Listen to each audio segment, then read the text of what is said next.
ఎవరినైనా పడేసావా లేదా? లేదమ్మా.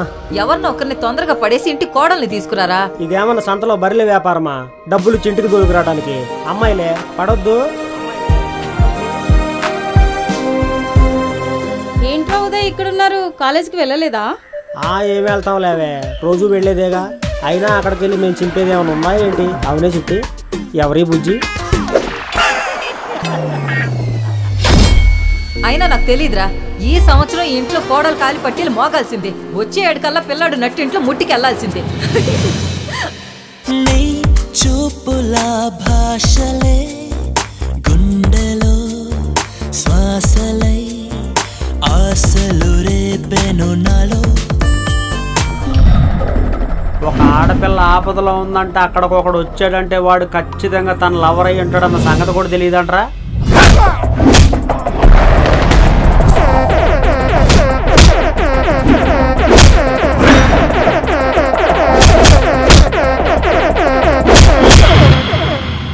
I love you Uday. నీ కోళ్ళ దొరికేసిందో.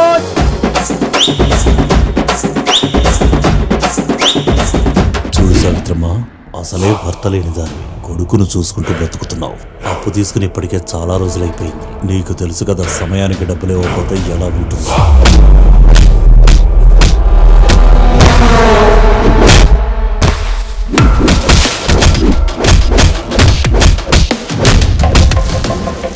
అయ్యా అయ్యా, ఊర్లో చాలా దారుణం జరిగిపోయింది.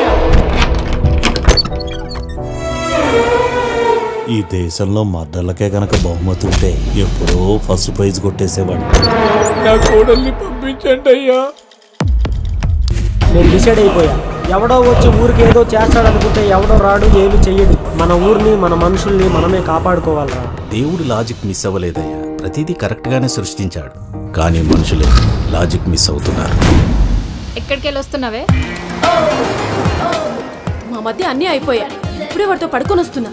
అమ్మాడి ఇటా వస్తవా, నీ నడుము కాస్త తాకనిస్తవా? ఎల్లాడి ఎట అడగమాకురోనే, ముట్టుకుంటే కందిపోతారో. బుజ్జి నీకు నేనేనంట, మోగిద్ద మిగ గుళ్ళో గంట. మాట్లాడుతున్నావు కనకయ్యా? నిలబడ్రా నా కొడుకుని.